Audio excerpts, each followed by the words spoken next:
Quando convidados pela Fernanda para vir aqui há 30 anos, nós estávamos em Miami, no primeiro encontro espírita que se realizava ali, internacional. E nós tínhamos a presença de aproximadamente umas 300 pessoas, né, no salão do hotel, e nós nos lembramos de que estávamos encarregados de falar sobre o ESD naquela oportunidade. E quando terminou a palestra, a Fernanda veio conversar e nos falou da possibilidade de vir a Houston para fazer uma palestra. Aí eu perguntei sobre o centro, ela disse, mas não tem centro, mas eu coloco 60 pessoas no salão de um hotel para você falar. Sobre o quê? O Livro dos Espíritos. 60 pessoas e não tem centro? Sim, aí eu pensei, puxa vida, com passagem comprada para voltar para casa, no dia seguinte, então como é que eu fazia para vir aqui, não é? Aí eu disse para a Fernanda, olha, eu vou falar com a minha mulher, porque tudo eu faço combinado com ela, né? Se ela disser que sim, sim, se ela disser que não, não, e pronto. Aí eu peguei, fui lá no orelhão, não tinha celular, né? Fui no orelhão, liguei para ela, aí contei a história, né? E até uma senhora jovem aqui me convidando para ir lá a Houston para fazer uma palestra. Aí ela disse, mas 60 pessoas num salão de hotel e não tem centro? Eu falei, é. Ela disse assim, então vai lá. E aí a gente veio. A primeira coisa que a Fernanda fez quando chegou no aeroporto foi dizer, olha, antes de te levar para minha casa para conhecer o meu marido e a minha casa, eu queria saber se você aceitava a gente passar na sorveteria para você conhecer uma pessoa. E aí eu disse, tudo bem, né? Vamos lá. E quando chegou, ela me apresentou Armando Souto Maior, que o nome não me era estranho de jeito nenhum. Começamos a conversar um pouquinho e eu fui descobrir que o livro de história geral que eu tinha utilizado na escola primária era escrito por ele. E aí, agnóstico, não é? E eu já tinha travado contato com outros e os agnósticos sérios eu adorava conversar com eles, porque eles estão procurando alguma coisa e o Espiritismo tem para oferecer. Então, a Fernanda convidou e ele aceitou participar, né, ouvir a palestra.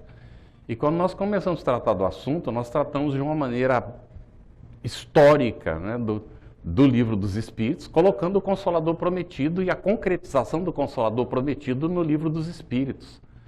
E aquilo fluía, não é? Eu me lembro que quando terminou, um rapaz se levantou no meio do público, com a Bíblia embaixo do braço, falei, e agora? Aí ele disse assim, eu vim aqui, não é, para combater o que o senhor ia falar, mas da maneira como o senhor tratou do assunto, incluindo as religiões, eu não tenho nada para dizer, só para agradecer. E se sentou. Eu falei, oh, graças a Deus. Então, foram bênçãos e bênçãos, porque o Armando, depois nós fomos para um jantar na casa da Maria da Graça, né?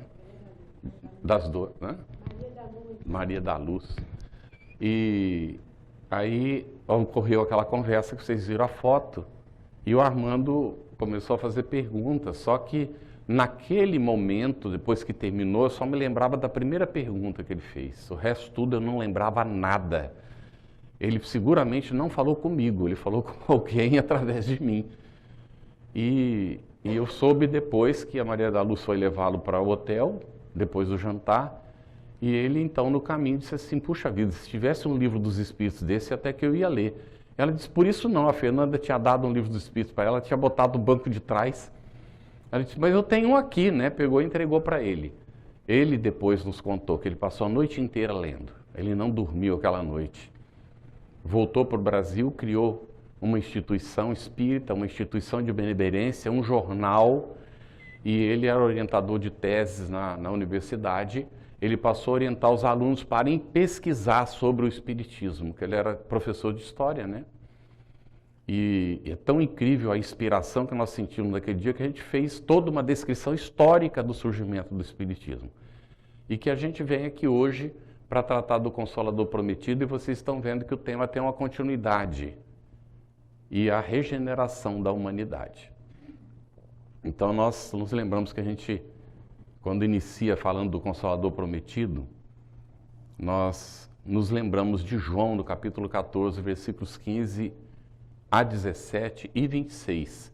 Se amais, guardareis os meus mandamentos, e eu rogarei ao Pai, e Ele vos enviará outro Consolador, para que esteja para sempre convosco. O Espírito de verdade, que o meu Pai enviará em meu nome, vos ensinará todas as coisas e vos recordará tudo quanto vos tenho dito. Aí ele diz que o Espírito de verdade, o mundo não pode receber, porque não compreende.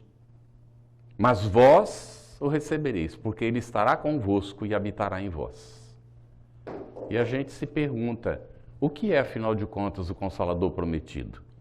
Na Igreja Católica, os protestantes afirmam que o Consolador prometido é o dia de Pentecostes. E é verdade. Porque justamente o Consolador prometido é a manifestação da espiritualidade que ficou simbolizada nas línguas de fogo. Mas nós, apesar de ter recebido, não só naquele momento, mas durante vários momentos na história da humanidade, nós recebemos o Consolador prometido. Porque nós nunca ficamos órfãos. Nenhum povo ficou órfão e desamparado. Jesus é o governador deste planeta e ele enviou periodicamente para todas as nações reveladores que, em essência, ensinaram a mesma lei de amor que nós não soubemos compreender. E porque ele sabia que, apesar da vinda dele, pessoal aqui junto de nós nos desviaríamos da proposta, ele prometeu que, quando fosse o momento oportuno, o Consolador viria de maneira definitiva, que é a manifestação das vozes dos céus, as próprias línguas de fogo, que desta vez estaria de forma definitiva com a humanidade. Isso foi acontecer com o Espiritismo. Allan Kardec, no Evangelho segundo o Espiritismo, no capítulo 6, no item 7, ele coloca uma mensagem do Espírito de verdade, que nada mais é do que Jesus, o próprio Mestre que vem acompanhar, presidir e orientar o retorno do Consolador prometido, que é o Espírito de verdade. Ele vai dizer, o Espiritismo vem na época predita cumprir a promessa do Cristo, preside ao seu advento o Espírito de verdade.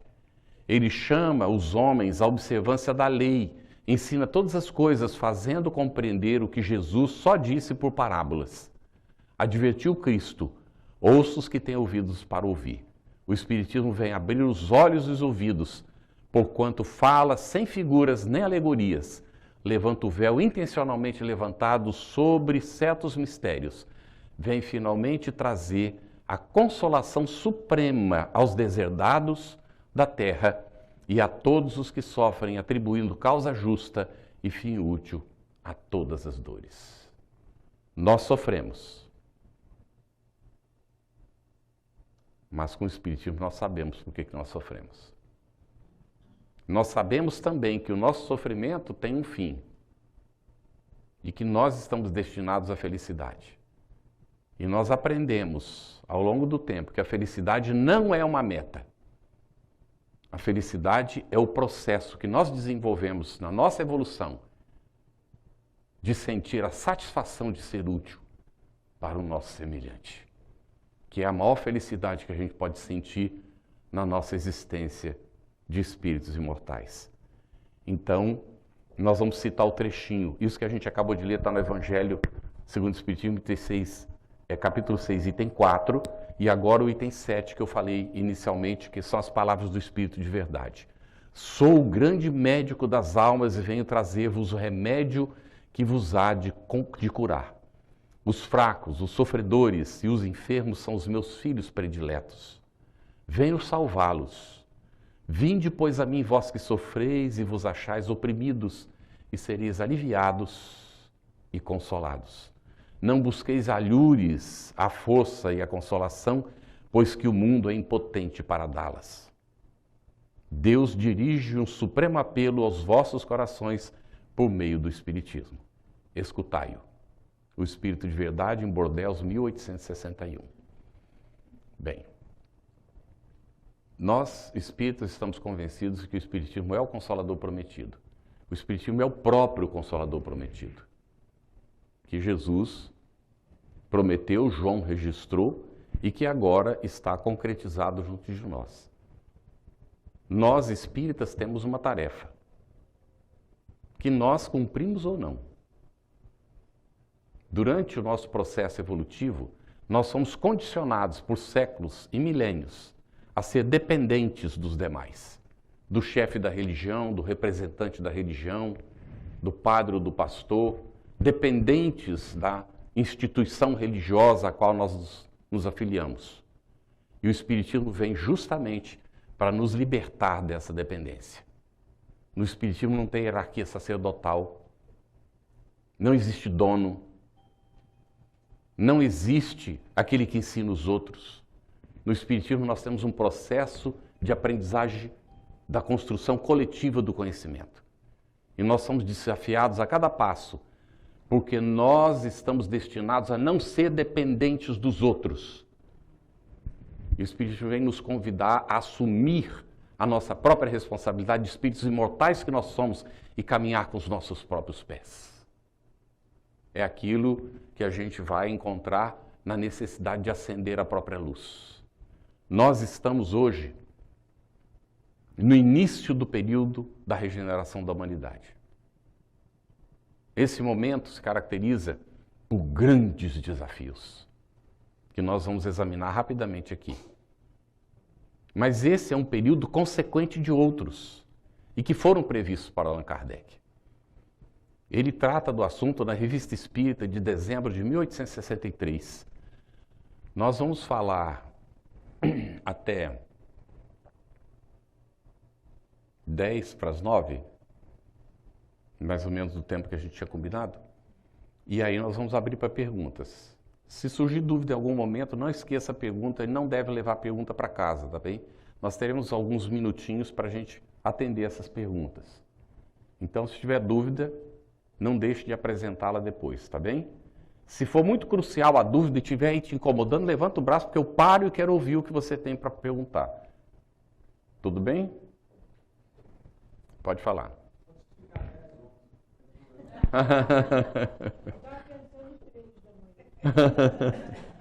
Bem, então nós estamos inteiramente à disposição, é uma satisfação imensa, não é? A gente se lembra do Chico, começava as reuniões, ia pela madrugada fora, né? E eu sempre pensava que as preces tinham que ter 3 minutos como máximo. Um dia eu vi uma gravação do Chico fazendo oração e não parava mais, né? E foi aquela oração interminável. Eu digo, meu Deus do céu, será que o povo aguentava? Pois o povo ficava lá firme, não é? O Chico às vezes fazia oração de meia hora. E depois eu fui entender, não é? A importância, de fato, de a gente às vezes se esquecer da gente mesmo na nossa conversa com o nosso Pai, não é? A gente tem esse excesso de disciplina com as coisas, tudo, que é necessária disciplina. Mas nós temos que tomar muito cuidado muitas vezes, porque a gente exagera, né? Nesse tipo de disciplina. Então, quando a gente vai tratar das questões espirituais, que são a essência da nossa vida de espíritos imortais, então a gente entra num... Como é que eu vou dizer? É até difícil, porque não tem expressão para colocar, porque o tempo perde o sentido, não é? Mas nós, naturalmente, temos outros compromissos, né? Temos amanhã é dia de trabalho e tudo isso, e a gente respeita naturalmente. Mas estaremos aqui enquanto vocês considerarem, tá bem? Bem, então, quando Kardec vai tratar dos períodos, ele escreve um texto falando sobre esses períodos, que é muito importante a gente consultar. Nós espíritas fomos considerados nos anos 70 pela Unesco, no Brasil, como um nicho que lia, já naquele tempo, como países primeiro-mundistas. Tudo bem? O Brasil era considerado um país terceiro-mundista em termos de leitura e de muitas outras coisas. Mas o nicho espírita já era considerado um nicho que lia como país de primeiro mundo. Aí fica a pergunta para você, que não precisa responder. Você é terceiro-mundista em leitura ou você é primeiro-mundista? Mas o que significa ser primeiro-mundista? Não exige muito, não. Ele lê em torno de 36 livros por ano. São 3 só por mês. Tudo bem? Quando a gente desenvolve o hábito, a gente não quer parar mais, porque a gente sente, se não leu no dia, como se não tivesse comido. É uma questão só de estabelecer um horário e fazer. Tudo bem? Por que eu estou falando isso? Porque se a gente não lê a obra que é chamada Pentateuco de Kardec, Livro dos Espíritos, Livro dos Médiuns, Evangelho segundo o Espiritismo, Céu e Inferno e a Gênese, como é que nós vamos ler 12 anos da Revista Espírita? Não quero desanimar ninguém, não. Mas eu quis fazer o estudo disso, sequenciado, fazendo anotação e tudo. Me custou 15 anos. Eu digo para vocês, esses 15 anos passaram e eu senti que eu aproveitei bem quando eu fiz essas leituras, esses estudos. Porque eles teriam passado de qualquer jeito. E se eu não tivesse feito as leituras, eu não poderia estar falando para vocês o que eu estou dizendo aqui hoje. Qual é o momento de começar? Amanhã. Porque hoje vocês vão sair daqui meio tarde, né? Amanhã, se não começou ainda. E você já começou a intensificar. Gente, o Espiritismo tem um dos maiores, para não dizer o maior, compêndio que a humanidade já recebeu de análise do Novo Testamento. E nós espíritas não podemos perder essa encarnação deixando de conhecer isso. Deu para entender, né, gente? Tudo bem? Fica o desafio. Vale a pena ler sobre o Espiritismo. Nós temos autores que são maravilhosos. Maravilhosos. Quando a gente fala no Leon Denis, mas eu ouvi falar que o Leon Denis escreve muito difícil. Como é que eu vou ler? Você tem isso aqui? Tem?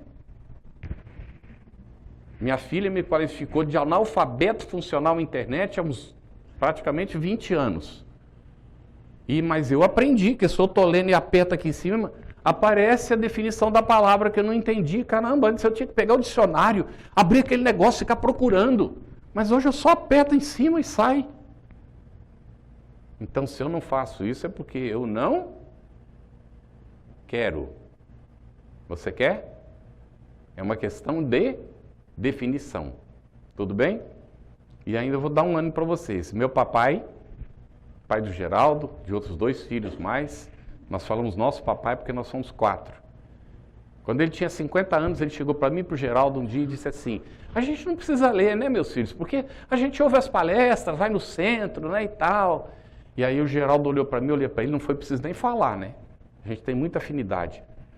Falamos quase em coro para ele: papai, nós discordamos do que o senhor disse, porque ele nos ensinou a ter o valor da própria opinião, inclusive com ele, não é?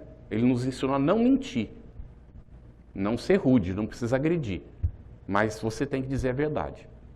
Então, quando nós falamos para ele, nós dissemos: acontece que o orador, ele fala daquilo que ele leu, que ele interpretou do autor, coloca as experiências dele. Lógico que é rico isso e a gente pode aproveitar muito, mas nós precisamos ir lá no autor e ler para fazer a nossa própria interpretação pessoal, que poderá ser diferente do que o orador fez.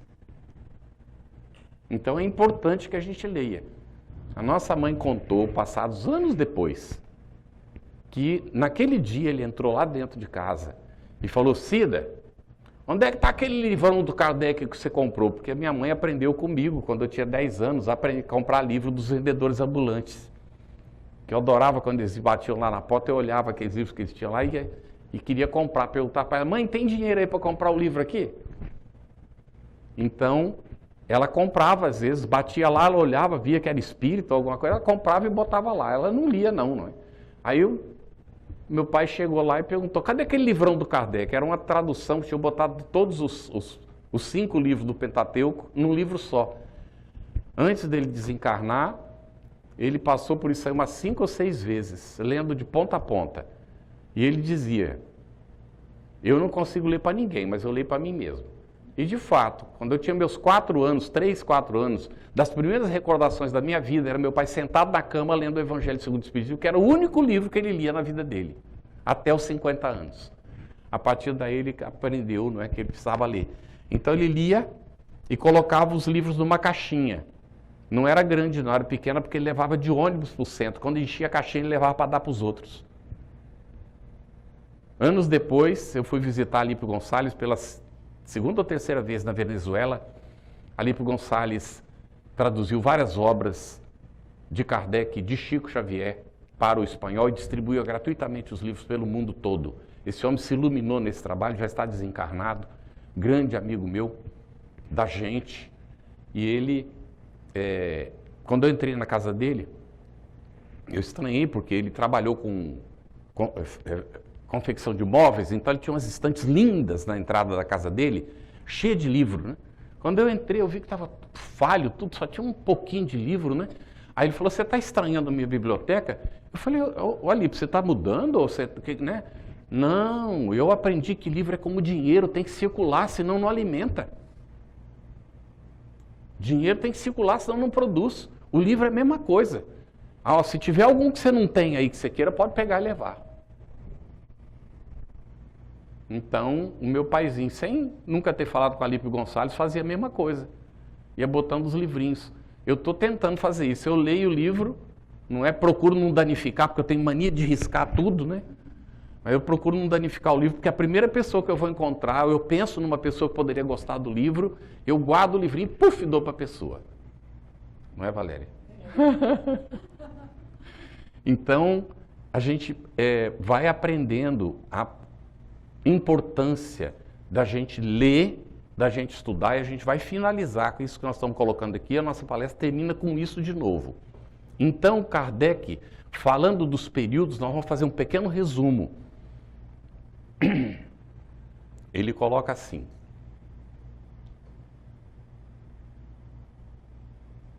quando ele fez a previsão, ele disse que havia um período que seria o período da regeneração da humanidade e queria começar no início do século XX. Eu já antecipo para vocês que isso não aconteceu. Vamos ver por quê. O primeiro período previsto por Kardec seria o período da curiosidade, que tinha acontecido quando ele escreveu isso em 63. Esse período teria começado por um sinal, que ele identificou alguns sinais, que seriam as mesas girantes. As mesas girantes começaram por os fenômenos de Hydesville, aqui nos Estados Unidos, no condado de New York, numa cidadezinha, num povoado chamado Hydesville, em 31 de março de 1848. Foi a partir daí que os fenômenos chamaram a atenção, começaram a se espalhar pelos Estados Unidos e chegou como o fenômeno das mesas girantes na Europa. Período da curiosidade. Nos salões se reunia para falar com os espíritos. Quantas moedas eu tenho no bolso? Eu vou me casar? Essas coisas assim, perdi o tempo com aquelas bobagens. E aí foi nesse período que Hippolyte Léon Denis Arrivai foi convidado para uma dessas. Né? Foi dito para ele, foi informado. Está no livro Obras Póstumas. E aí ele foi convidado para uma sessão dessas. Porque disseram para ele que as mesas estavam respondendo pergunta. Aí ele disse assim, espera aí, que elas se movimentem e o magnetismo explica. Agora responder pergunta é outra história. Eu só vou aceitar isso aqui o dia que me provarem que a mesa tem cérebro para pensar e nervo para sentir. Até lá, isso para mim é uma história da carochinha, para fazer a gente dormir. Mas quando foi convidado para ir lá, ele foi. Quando ele entrou, que ele começou a ver, ele viu que o negócio era sério. E ele ouvindo aquelas perguntas, né, que as pessoas faziam, ele estava pensando, não é? Que ali poderia estar a resposta que ele vinha buscando e que a humanidade não tinha encontrado ainda. E voltou na reunião na casa da família Busan, trazendo perguntas. E conforme ele ia e trazia as perguntas, as manifestações começaram a se transformar. De brincadeira foi se tornando um negócio sério. Porque as perguntas eram sérias e a resposta era cada vez mais profunda. E aí então, esse período da curiosidade foi substituído por outro. Ele permanece até hoje, porque quando a pessoa chega, ela chega curiosa. Tem gente que bate na porta do centro espírita e diz assim, se você não deixar para a reunião mediúnica, eu não vou ficar aqui não. Aí a resposta que a gente dá, olha meu irmão, o negócio é o seguinte, vamos explicar como é que é o processo. Se você quiser ficar, muito bem-vindo. Agora, na reunião mediúnica, você não vai poder entrar direto não. Porque o próprio codificador aprendeu que isso não podia ser feito, porque senão os espíritos inferiores entram junto com a pessoa que vem com aquela curiosidade e atrapalha o trabalho mediúnico. Só para resumir, tá certo? Então, ele fazendo essas perguntas, descobriram que o professor Hippolyte Léon Denis Arrivai estava estudando o assunto, porque ele era muito conhecido, era premiado com seus trabalhos de gramática, de educação, tinha escrito uma obra que falava da reforma do ensino na França, que se a gente utilizasse hoje, ia beneficiar o mundo inteiro, porque nós não fizemos a reforma que ele recomendou até hoje. Não é?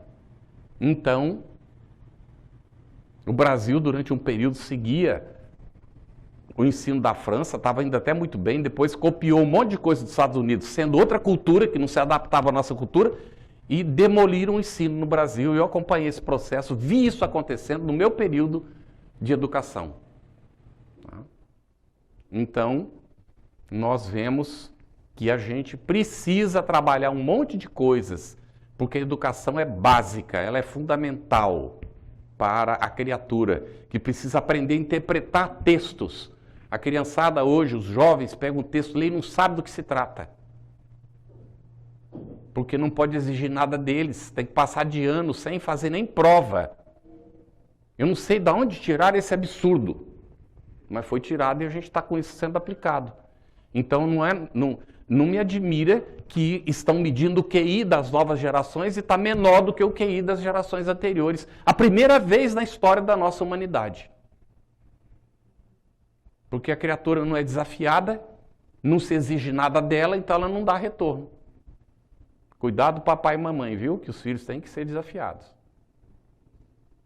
Não precisa ser agressivo, não precisa bater, nunca na vida fazer qualquer coisa de violência com eles.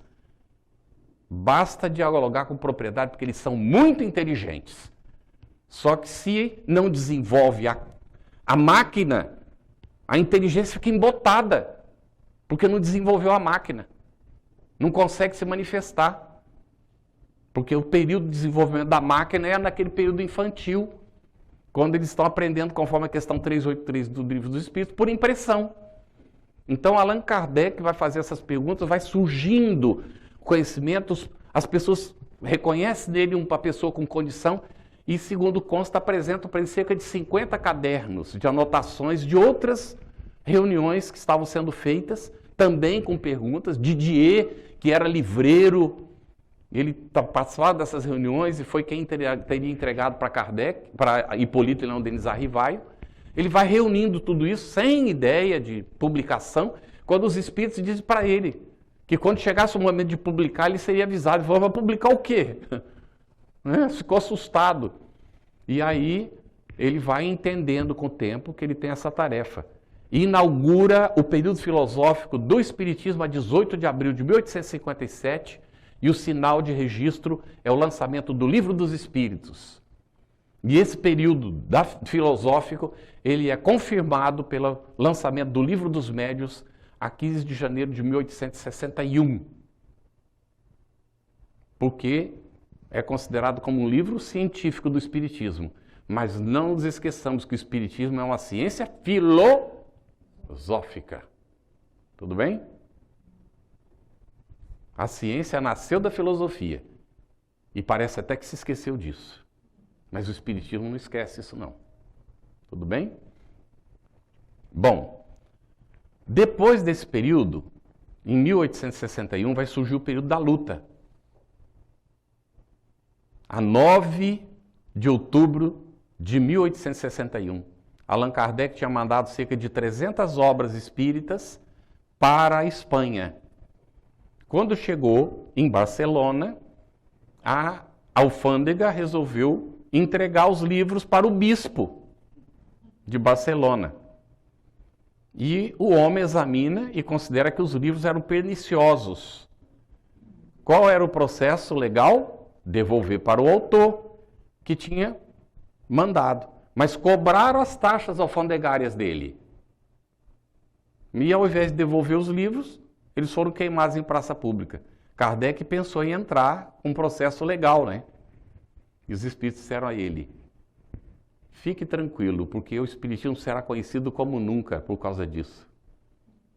As pessoas iam recolher as cinzas, mandaram para Kardec pedacinhos dos livros, e aí que os pedidos choveram. Muito bem. Então, o Auto de Fé em Barcelona, em dezembro de 1863, Kardec está escrevendo esse texto, colocando esses períodos. Esse período da luta era uma luta externa, de crítica, de perseguição. E as pessoas começaram a perceber que isso não funcionava, porque quanto mais criticava, e o Kardec escreve sobre isso, mais divulgava o espiritismo. Kardec pergunta para os espíritos, como é que o espiritismo vai chegar no interior? Nós não temos meios, não temos condição. E os espíritos dizem, fique tranquilo, Allan Kardec, os padres vão levar o espiritismo para lá. Quando começaram a fazer os sermões criticando o espiritismo começou a se multiplicar no interior da França. O padre Quevedo, no Brasil, foi um dos grandes divulgadores do espiritismo. Quando a igreja se deu conta do que ele estava fazendo, mandou ele calar a boca. Porque quanto mais ele falava, mais gente se tornava espírita. Percebe? Então, foi percebido isso. E Erasto dá uma mensagem que Kardec coloca nessa mesma revista de dezembro de 1863, quando ele fala dos períodos, dizendo que aquela luta externa passava agora a ser uma luta interna. E nós deduzimos, porque as pessoas começavam a se imiscuir dentro dos grupos espíritas para propor temas que levavam um grupo a achar que era melhor do que o outro, a disputar com o outro. E isso, logicamente, a nossa dedução, autuados pelos espíritos das trevas, para combater o espiritismo, de dentro. E a minha pergunta é, isso acontece ainda hoje?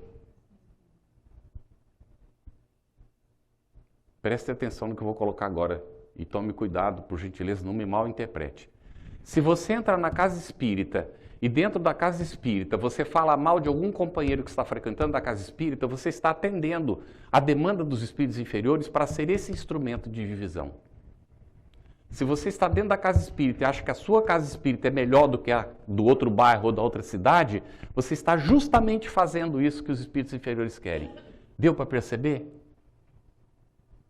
Mas tem gente que entra deliberadamente para combater, para causar cisânia, dificuldades. Então, a gente precisa estar atento, porque tem gente que não é espírita e está administrando o centro espírita hoje. Porque se reconhece o verdadeiro espírita por sua transformação moral e pelos esforços que emprega para dominar as suas más inclinações. Tudo bem, gente? Então, nós precisamos examinar nossa própria consciência. 459, pergunta do Livro dos Espíritos. Os Espíritos influenciam os nossos pensamentos e atos mais do que imaginais, porque de ordinário são eles que vos dirigem. E eu, às vezes, paro e pergunto para mim mesmo, espera aí, que tipo de Espírito está me dirigindo agora? Então, eu tenho que ter vigilância e responsabilidade. Porque a responsabilidade é minha, não é deles, não. Eles estão fazendo o papel que eles escolheram para eles. Qual é o que eu estou escolhendo para mim? Seguir o que eles sugerem ou fazer aquilo que eu já entendi que é preciso ser feito? Então, o período da luta não terminou. Esses períodos, eles continuam se sucedendo intermitentemente e relacionados com os outros, ao mesmo tempo que os outros. Ainda hoje, permanece o período da luta em certos momentos, como o da curiosidade, como a gente disse. E o período filosófico, lógico que está presente, o espiritismo é uma filosofia. Mas Kardec fala dos outros períodos que viriam depois de 1863. E o seguinte, depois da luta, seria o período religioso. Quando é que começou? Agora são conclusões nossas, tudo que vem agora, tá bem? Ninguém é obrigado a aceitar. Vou colocar como hipótese. O período religioso teria começado a 15 de abril de 1864. Qual é o sinal? O lançamento do Evangelho segundo o Espiritismo.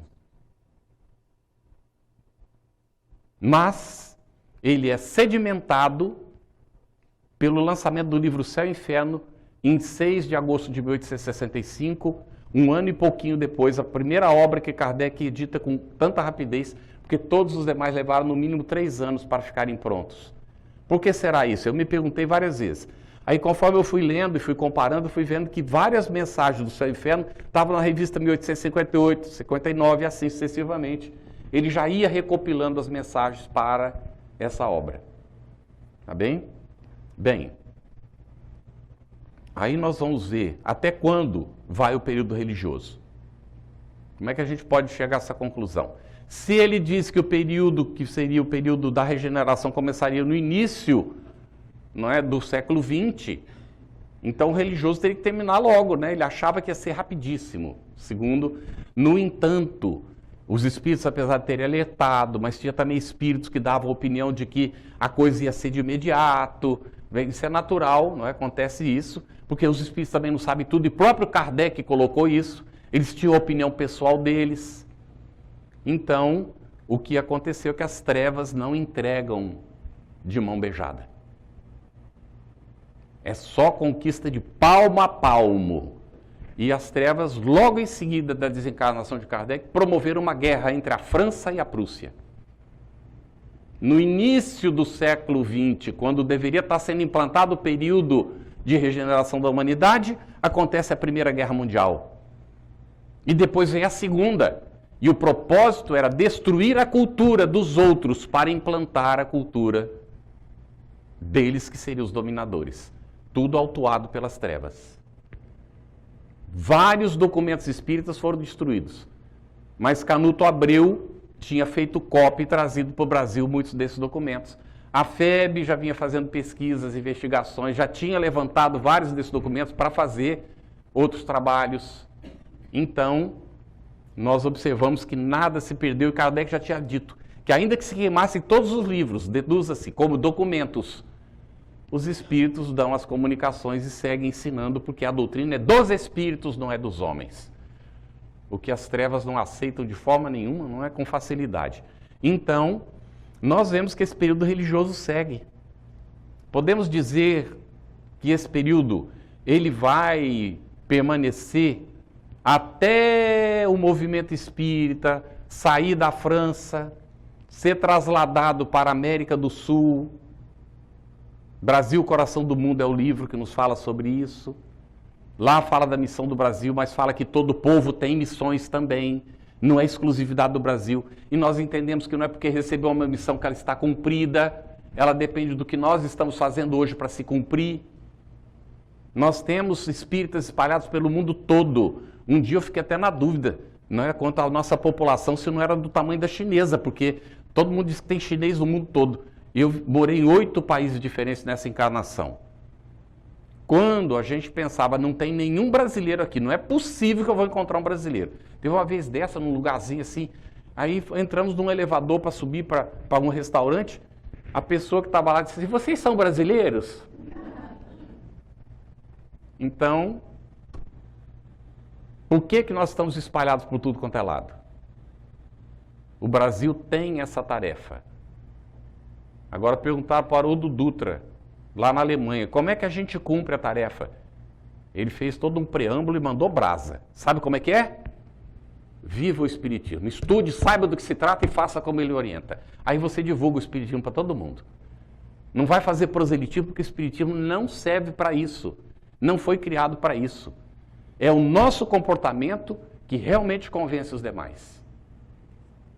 Tudo bem, gente? Eita, desafio. Não sei porque que eu virei espírita, né? Ou nasci num lar espírita. Caramba, era tão mais fácil ser católico, não era não? Era mais fácil, mas é mais desafiador.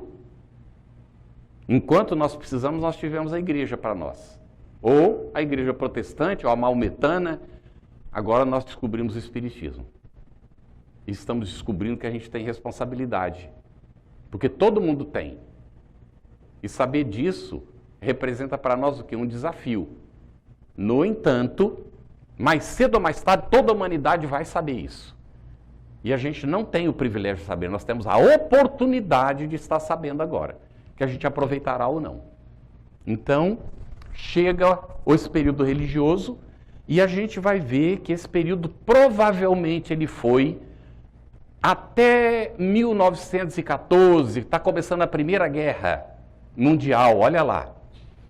E no Brasil surge a evangelização espírita com o nome de Escola de Moral Cristã na Federação Espírita Brasileira no Rio de Janeiro. Eu tenho até a data aqui, ó. É o período de 14/6/1914, que Kardec vai chamar de período intermediário, que receberia o nome próprio no seu momento. Então, possivelmente tenha ido. Qual é o sinal desse momento intermediário? É o surgimento dessa evangelização espírita infanto-juvenil com esse nome que eu disse, que vai depois incluir os programas de estudo para crianças, com lançamento lá nos anos 70 da campanha nacional de evangelização espírita, em 1977. Em 1978 é transformado em campanha permanente de evangelização, porque no primeiro ano já estava o material traduzido em espanhol, alcançando outros lugares de Hispanoamérica. Porque a missão, eu tenho convicção, não é só do Brasil, é de todos os países de Hispanoamérica. Tá bem?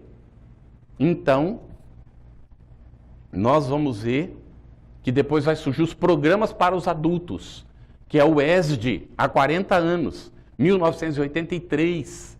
Nós estávamos presentes no salão do Conselho Federativo Nacional quando a campanha é lançada. Quando ela foi proposta em 82, a gente assistiu à proposta. E aí a mensagem de Bezerra de Menezes, o Estudo Sistematizado da Doutrina Espírita é o programa da atualidade sob a orientação do Cristo. Bem? Então, o período intermediário duraria até quando? Difícil de saber, mas nós vamos aqui colocar uma pergunta, uma suposição como uma pergunta. Teria ido até o ano de 2010? O que aconteceu no ano de 2010? Qual o sinal dessa mudança no ano de 2010, quando estaria iniciando, então, o último período previsto por Allan Kardec, que seria o da regeneração? No início do século XXI e não do século XX, um século depois. E a espírita que ainda diz que regeneração coisa nenhuma, ainda não chegou. Mas nós vamos explicar que chegou sim, não é? Vejam só o que acontece aqui. Em 2010, acontece o congresso comemorativo do centenário de nascimento de Francisco Cândido Xavier em Brasília. Mais de 15 mil pessoas acompanhou esse congresso. Nós estávamos presentes no salão, éramos, junto com Benjamin Rodrigues, mestre de cerimônia do evento. Teve um momento que o Divaldo disse, faltou muito pouco para os espíritos se materializarem dentro do salão com 2.500 pessoas presentes. Era um clima que, olha, os pelos querem pular fora do corpo. Não dá para descrever, só quem esteve lá para ver. Até a desencarnação de uma pessoa nós tivemos. Porque o médico alertou para ela que se ela viajasse, ela corria o risco de desencarnar. Ela disse, pois eu vou, porque eu desencarno no meio dos meus irmãos, mas eu vou estar nesse congresso. E desencarnou lá. Então nós tivemos um congresso que realmente marcou, de fato. Bom, me perdoem, o Congresso da Desencarnação da Pessoa foi em 1989, foi o primeiro congresso internacional, depois daquela época de Leon Denis, estavam aqui botando na minha cabeça para corrigir, que ela foi do Espírito Santo, essa senhora, e desencarnou lá, em 1889, tá? Bem, então em 2010, está acontecendo aquele congresso do centenário do Chico, e num dado momento, Divaldo Franco recebe uma mensagem, Dr. Bezerra de Menezes, eu vou colocar com as minhas palavras, e ele teria dito que os espíritas reunidos naquele período chegavam à conclusão de que a Terra adentrava o período da regeneração. Ah, mas tem data para isso? Não é data, é o período. A data do congresso foi ali em 2010, a 18 de abril de 2010. Não é? Mas o período estaria começando por ali. Os espíritos não dão data certa, normalmente são períodos, não é, para o acontecimento. Então, nós vamos observar que esse período da regeneração é sedimentado, o início dele, e aí a gente pode colocar agora que nós estamos no primeiro segundo, do primeiro minuto, da primeira hora da regeneração. Aí a gente já faz conta, 2010 para 2024, 14 anos, e nós estamos no primeiro segundo. Sim, nós estamos no primeiro segundo. Para fazer uma comparação, para a gente ver como é que os espíritos medem diferentemente o tempo. Então, nesse primeiro segundo, o que é que acontece? Que hora que nasce o dia? O dia nasce no primeiro segundo da meia-noite. Meia-noite é um segundo, não é isso? Que nasce o dia, começa a nascer o dia. Só que o dia vai completar o nascimento dele que horas? Depende do período, depende da região que a gente está, mas vai levar algumas horas. Se nós estamos depois de 14 anos no primeiro segundo, quanto tempo vai demorar para chegar plenamente na regeneração? Depende de nós. Porque neste período ainda está escuro. É noite, apesar de que o dia começa a nascer. E neste momento, nós espíritas estamos convidados a acender a nossa própria luz, sair da dependência alheia, não ficar confiando que o nosso anjo da guarda vai fazer a nossa evolução espiritual, que o nosso mentor vai resolver os nossos problemas.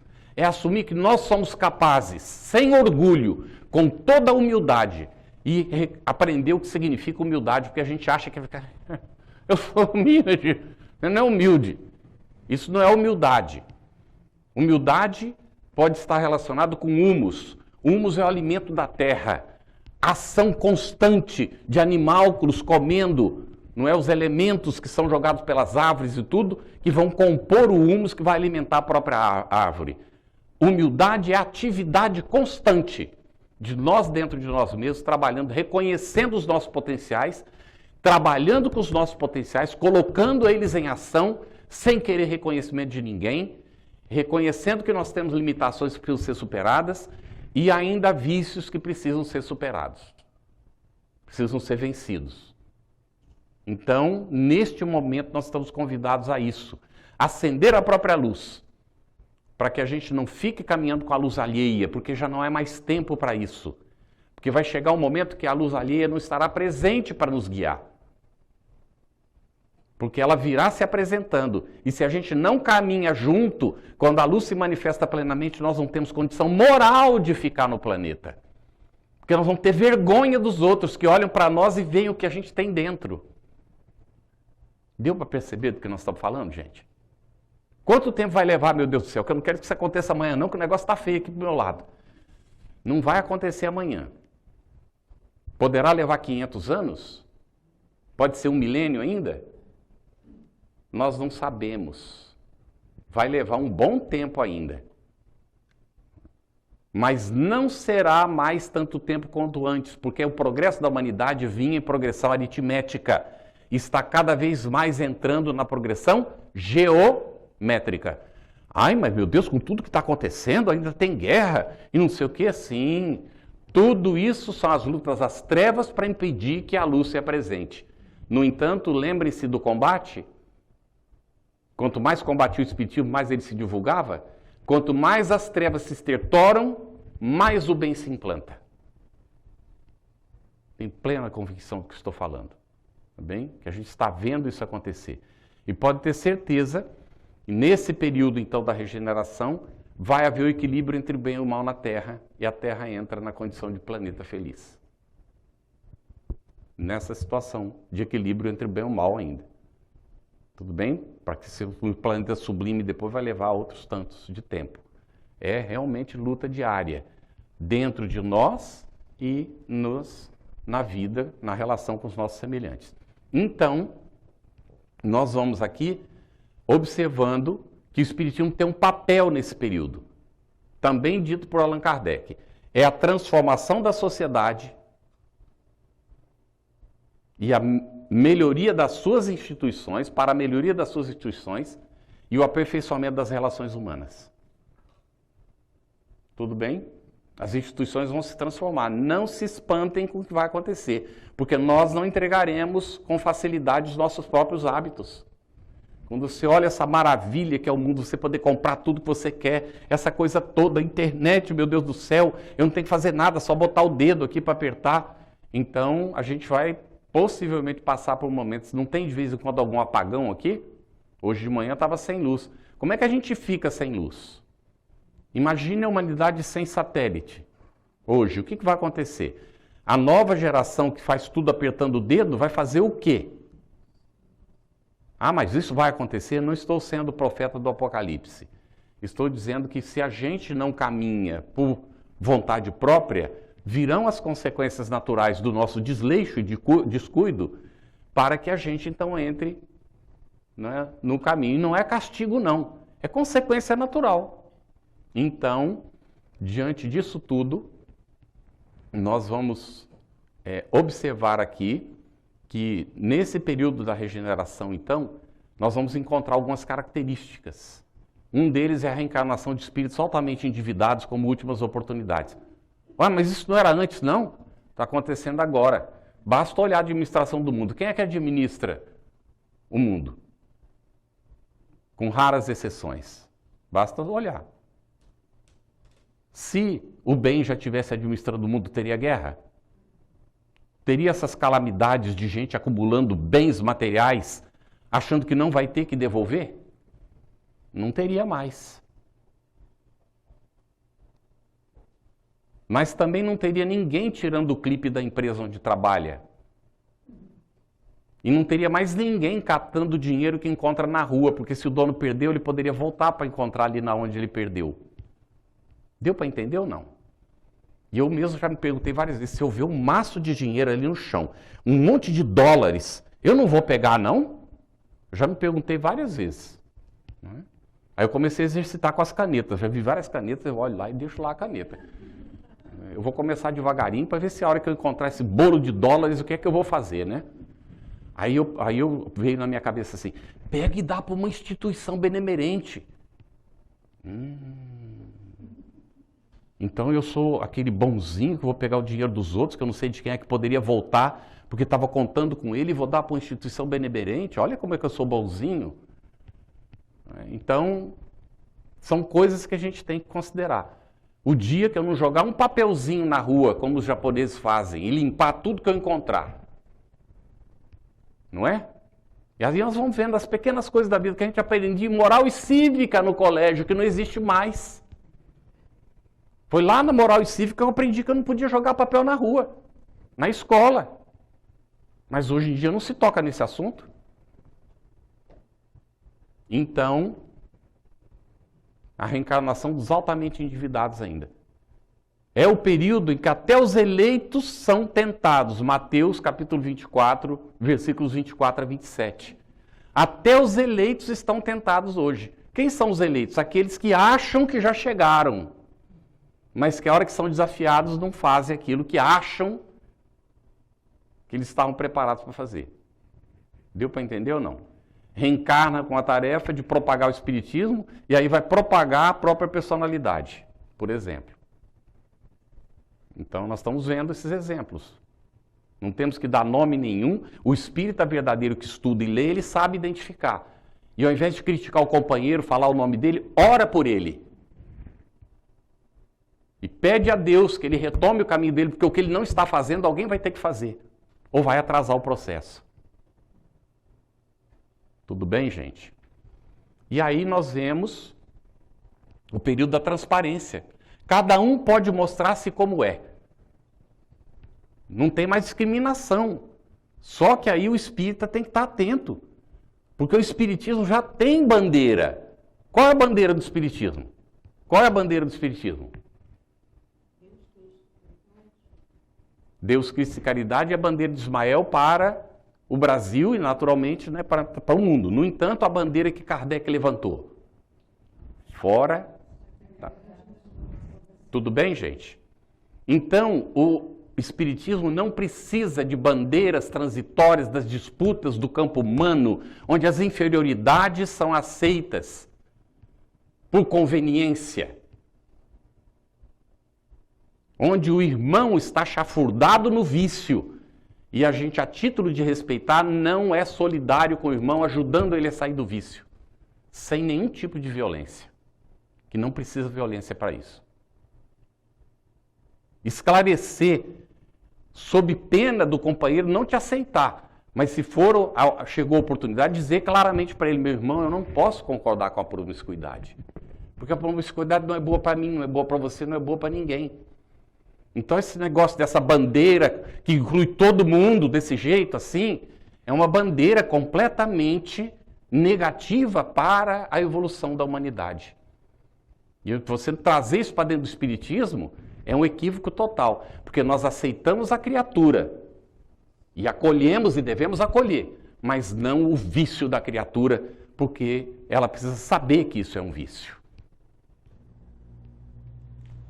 Complexo? Difícil?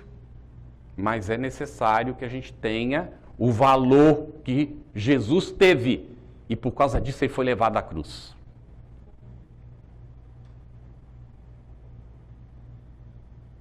Quer que todo mundo bata a palma? Não dá para ser espírita. Então, cada um pode mostrar-se como é, não tem mais peias. Antigamente a religião colocava peias. As pessoas fingiam, faziam as escondidas, mas pelo menos havia uma espécie de controle da sociedade. E a sociedade cobrava com base nesses parâmetros da religião. Então a pessoa era discriminada se ela fizesse alguma coisa. Hoje em dia não acontece nada disso mais. A pessoa faz o que ela quer e ninguém pode dizer nada, porque inclusive não é polido, não é educado, não é inclusivo, então não pode mais. Então a pessoa é o que ela é, do jeito que ela bem entende. Mas por que está acontecendo isso? É errado acontecer isso? Será que a gente está criticando? Não, senhor. Isso tem que acontecer mesmo, porque chegou o período da transparência. É onde cada um tem que se revelar como é para ficar ou sair do planeta. Porque a eleição não é de Deus que vai apontar com o dedo e dizer você vai, você fica. A eleição é da minha própria consciência. E não é quando eu desencarnar não, porque agora eu já vou me afinizando com aqueles com quem eu faço grupo. Com quem eu concordo, com quem eu gosto de estar. Quando eu desencarnar eu vou estar com eles, aí vai os blocos para os outros mundos inferiores. Aí nós vamos ver que há uma dificuldade de estabelecimento de limites e responsabilidades. Os pais não estão sabendo orientar os filhos. E esses filhos agora serão os nossos... O que eles serão os nossos? Serão os nossos avós e bisavós. Porque é na terceira e quarta gerações que a gente volta para encontrar o que a gente deixou. Ai, meu Deus. Ai, calma aí, tem coisa boa, calma. Tem uma nova geração que está chegando. Da onde ela vem? A gente já supõe logo de outros planetas, e é verdade. Eles vêm para cá, não é? Vêm de outras culturas, de outras civilizações, de outros hábitos. Chegam aqui na Terra, reencarnam numa família. Hoje em dia já não acontece mais, né? Porque cada um tem o seu no bolso, então é a própria pessoa. Às vezes o pai esquece lá e toca o telefone. Aí o pai diz assim para o filho ou para a filha: meu filho, atende ali, diz que eu esqueci em casa, que eu não estou aqui não. Aí o filho, que já veio de um outro planeta, já nasce com o olho aberto, olha para o olho, dentro do olho do papaizinho, da mamãezinha que está recebendo, e já sabe ler lá dentro, diz assim: meu Deus, meu pai mente, a minha mãe é mentirosa. Ele pode não pensar racionalmente, mas lá no fundo ele perde a confiança nos pais. Porque da onde ele veio já não tinha mais isso. Deu para entender ou não? Tudo bem, gente? Olha a nossa responsabilidade. Muito bem. Mas a nova geração está citada lá na Gênesis, no capítulo 18 de Allan Kardec. E aí lá diz também que aqueles espíritos que estão reencarnando no planeta e acompanhando a evolução do planeta farão parte da nova geração. Como é que nós estamos? Será que nós viemos de outro planeta? Será que nós somos aqui da Terra? Na verdade, ninguém de nós é aqui da Terra, porque a Terra entrou no período de expiação e provas, depois de sair da situação de planeta primitivo, e todos nós que estamos em expiação e prova do planeta, ou fomos calcetas do planeta, ou viemos de fora para espiar. Então agora quando entra na regeneração, nós temos a chance de ficar no planeta e não ser expulso outra vez do outro onde a gente já teve. A semelhança do que aconteceu antes. Tudo bem, gente? Eu tenho convicção que eu fui capelino. Privilégio? Depois de todo esse tempo ainda aqui?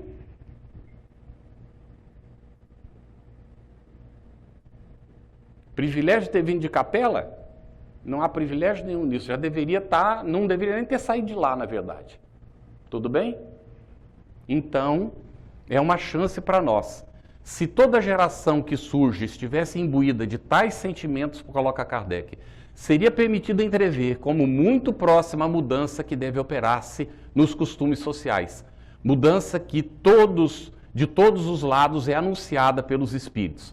Em novembro de 1861, e é por isso que Allan Kardec vai prever que o período de regeneração vai começar no início do século XX, o que não aconteceu.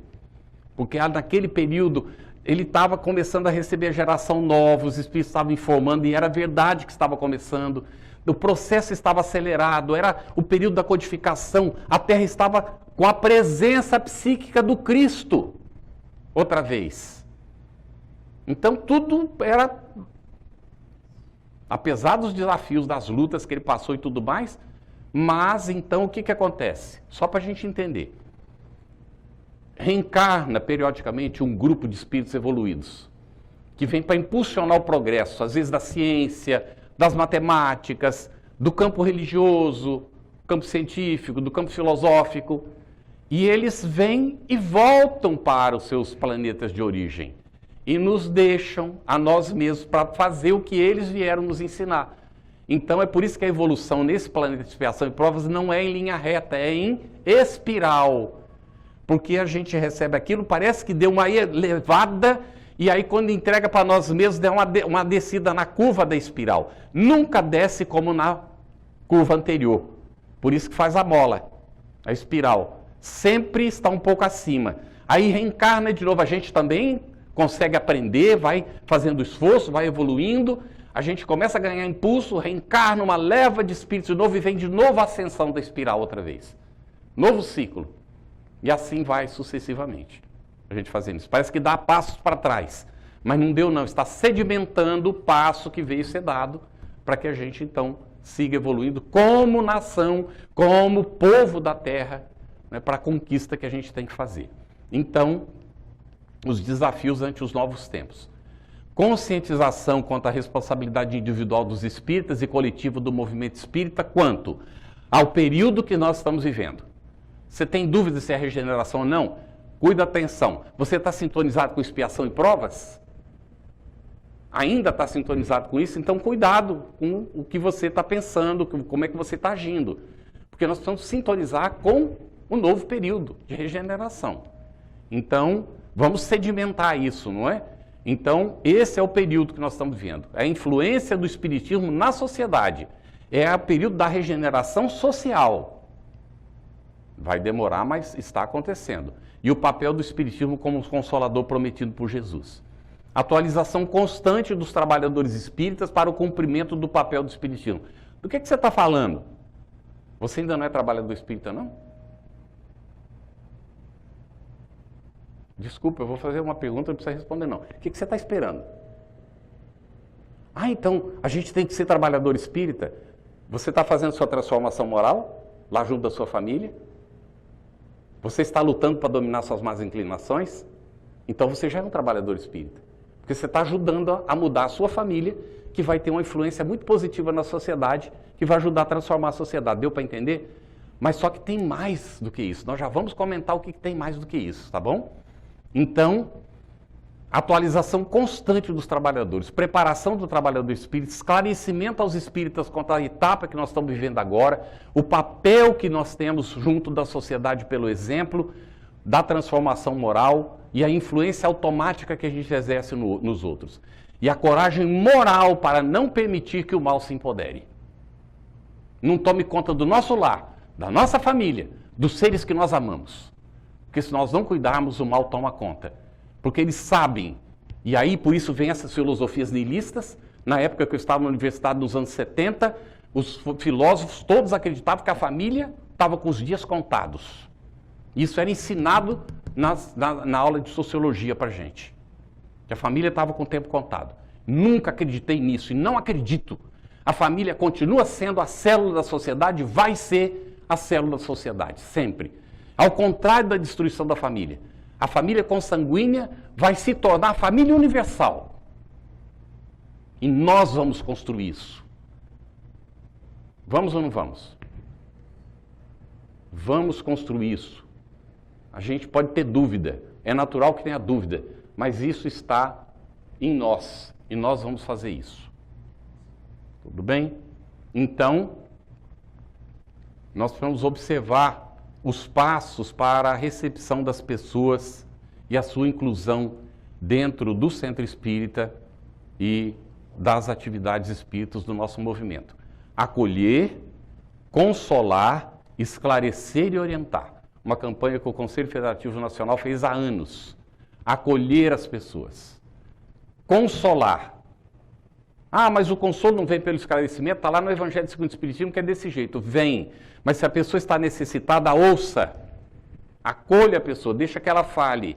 Acolha bem, porque se ela for bem acolhida, ela permanece, aí ela vai se esclarecer e não vai precisar mais ser consolada depois, ela se tornará um consolador também. Tudo bem, gente? Acolher. Vamos nos acolher uns aos outros. Ah, mas eu não gosto dessa pessoa, por que não gosta? Vamos examinar. Não será porque eu não gosto de aspecto de mim que eu estou vendo nela? É natural que a gente não tenha afinidade com todo mundo. E a gente também não pode confiar em todo mundo. Mas a gente pode ser fraterno com todo mundo. Apesar de todas as dificuldades. Então, a integração não só das áreas de trabalho na Casa Espírita, mas a integração de todos os trabalhadores entre si para a consecução dos trabalhos. Todos somos responsáveis. A integração em todo o processo. Não há trabalho isolado, nós precisamos planejar aquilo que nós estamos fazendo, nós precisamos entender que se nós frequentamos um centro espírita, somos meros frequentadores, chegou a hora de nós fazermos essa mudança, porque o centro espírita não vive por ele mesmo, não se cobra dízimo. Nós não podemos, não pagamos o dízimo, mas alguém está pagando esse aluguel aqui. Alguém está fazendo a limpeza do piso. Nós vamos pagar alguém para limpar ou a gente vai vir aqui algum dia para ajudar a limpar? Tem alguém que cuida dos livros. Não é? Tem alguém que promove ali, organiza para ter o lanchinho, para a gente comer o lanchinho. Ah, mas eu como e deixo um dinheirinho. Ótimo, isso já é algum passo, não é? Ah, mas eu faço a minha doação periódica. Maravilhoso, já é alguma coisa, isso é excelente. Mas o Espiritismo está esperando mais de você. Está esperando que você se envolva, que você realmente se sinta espírita, que você se sinta parte da família e que você ajude a cumprir o papel do Espiritismo na transformação da sociedade como um todo. Os 3 âmbitos, então, que a gente precisa cumprir como espírita em relação ao Espiritismo e o seu estudo, e a gente vai fechar com isso aqui. Nós ouvimos uma vez de um companheiro que era preciso acabar com esses estudos no centro espírita, porque era preciso ensinar as pessoas a ler, para elas lerem sozinhas e saber interpretar e não ser dependente dos outros. Quando eu vi isso, eu não concordei de jeito nenhum, né? No mesmo momento. Só que depois eu comecei a pensar no assunto. Será que o companheiro, por que o companheiro falou isso? É um trabalhador espírita, por que será que ele disse isso? Aí fui pensar no assunto, conversei com outras pessoas, fiz pergunta para outras pessoas sobre o assunto, ouvindo as distintas opiniões. Ninguém constrói as coisas sozinho, viu? Tem dúvida? Pergunte. Você tem uma opinião, preste atenção, conversa com quem você confia sobre a opinião. Porque você pode estar enganado achando que está com a solução, né? Inventando a roda do mundo. A roda já foi inventada, a gente tem que saber como usá-la, como aperfeiçoar a roda. Então, fui conversando, trocando ideias, e as ideias foram se desenvolvendo. E qual foi a conclusão que a gente chegou? O companheiro tem razão, porque ele não quer que as pessoas sejam dependentes do centro. E há um processo atávico de dependência, que a gente aprendeu durante séculos e milênios a ser dependente, como a gente já colocou, da igreja, do padre, do pastor. E aí a gente faz um processo de substituição, vai para o centro espírita como se fosse indo para a igreja. É inconsciente, a gente não está pensando nisso. Mas vai lá porque é o que a gente está esperando, encontrar o que a gente encontrava na igreja. Aí chega lá, não tem o padre, mas tem o palestrante lá, que eu gostei muito, ou o médium, já famoso, eu vou lá por causa do médium tal, não é? Ou o dono do centro, o cara é o dono do centro, ele comanda do jeito dele, eu gosto da maneira, porque ele resolve meus problemas, se eu tenho uma dúvida eu consulto com ele, fico dependente dele. E assim vai as coisas, né? Mas lá no centro não tem confissão, né? Mas tem atendimento fraterno, né? Mas não tem hóstia, mas tem passe, né? Não é? A gente vai substituindo, não se dá conta que está substituindo. Então é preciso fazer um trabalho consciente. Cada um de nós tem que se conscientizar que o centro não existe para substituir a igreja. E nem para continuar cultivando os nossos hábitos. Então a gente precisa aprender a ler sozinho, sim, o companheiro tem razão. Mas isso não significa que tem que acabar com o estudo no centro espírita, muito pelo contrário. Vamos a ver então, 3 âmbitos de estudo. A gente colocou isso aqui para o Conselho Federativo Nacional, onde na Federação Espírita Brasileira se reúnem os representantes do movimento espírita de todo o Brasil. Foi pedido que a gente colocasse, nós colocamos. Então nós estamos, inclusive, vai ser publicado um artigo sobre o assunto, e nós estamos trabalhando com as lideranças do movimento espírita para que a gente esteja atento a isso. Chegamos no período da regeneração, o Espiritismo é o Consolador prometido primeiro, chegamos no período da regeneração, e nesse período os espíritas têm uma missão para ser cumprida, porque senão o Espiritismo não cumpre a missão dele. É a nossa própria transformação para a transformação da sociedade, melhoria das suas instituições e aperfeiçoamento das relações humanas. Para isso o espírita precisa estudar individualmente o Espiritismo. Todo dia. Igual se alimenta, para alimentar o corpo a gente gasta horas por dia. Come 3 refeições no mínimo por dia. Ou às vezes até mais do que isso. Para alimentar o corpo que vai ficar. E que hora que alimenta a alma que vai seguir? Então é preciso estabelecer um programa de estudo diário, individual. Se tem dificuldade, anote as dúvidas. Aponte as suas dificuldades e conversa com outras pessoas depois. A gente vai ver como que a gente pode fazer isso. Mas é preciso mais do que isso.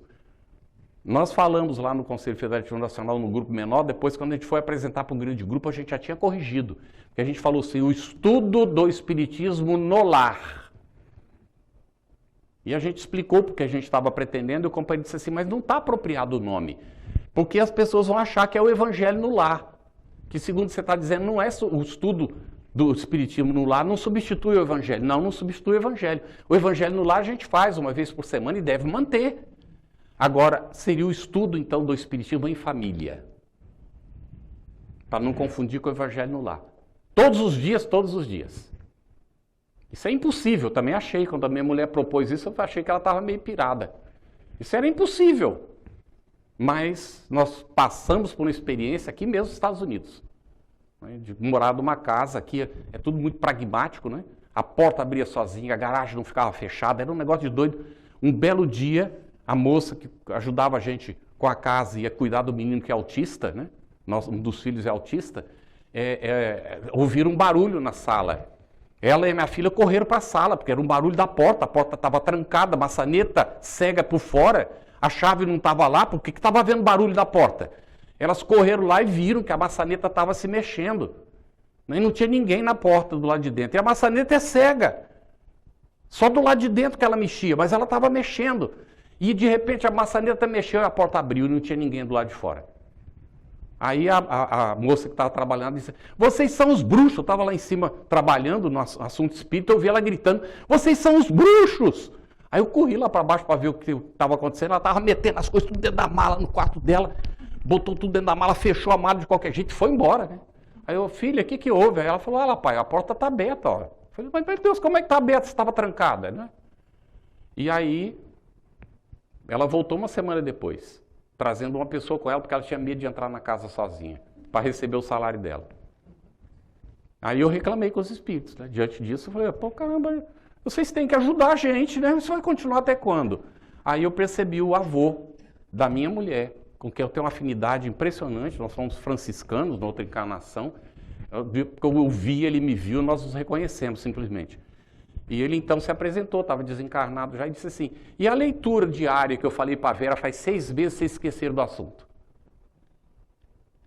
Aí a filha foi voto vencido, que a gente tomava tudo decisão em conjunto, não queria leitura, também não queria, né? Achava que não era possível. Começamos a fazer leitura, e a leitura continua até hoje.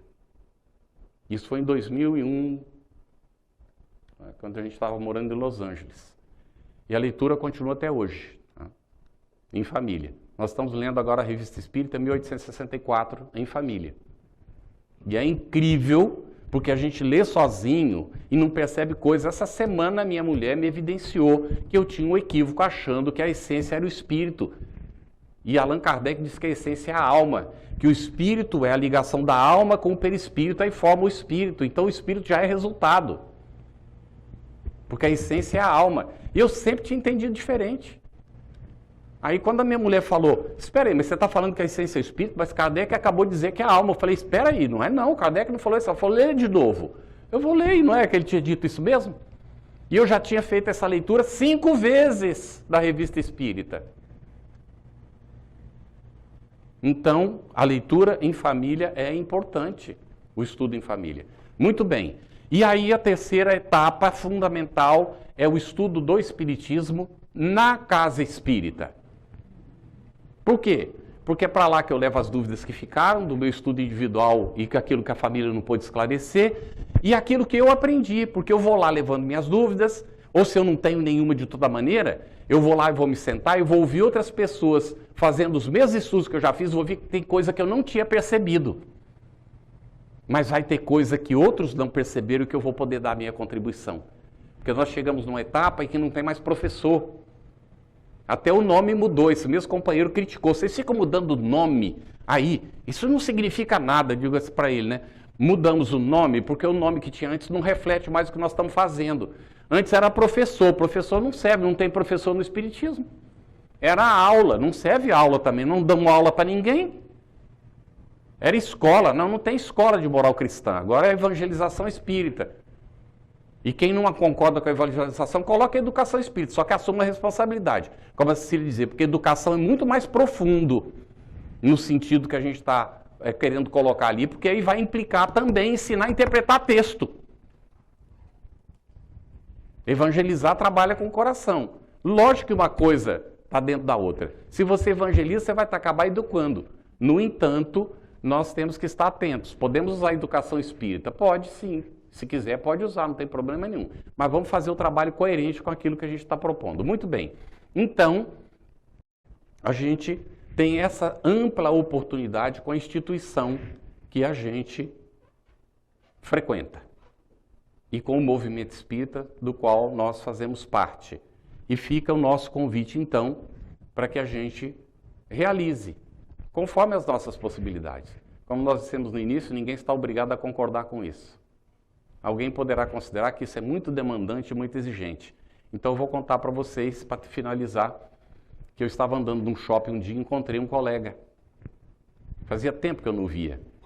E aí, conversa vai, conversa vem, num dado momento eu pergunto para ele, onde é que você está frequentando? Ele disse assim, frequentando o quê? Eu falei, olha, o centro espírita.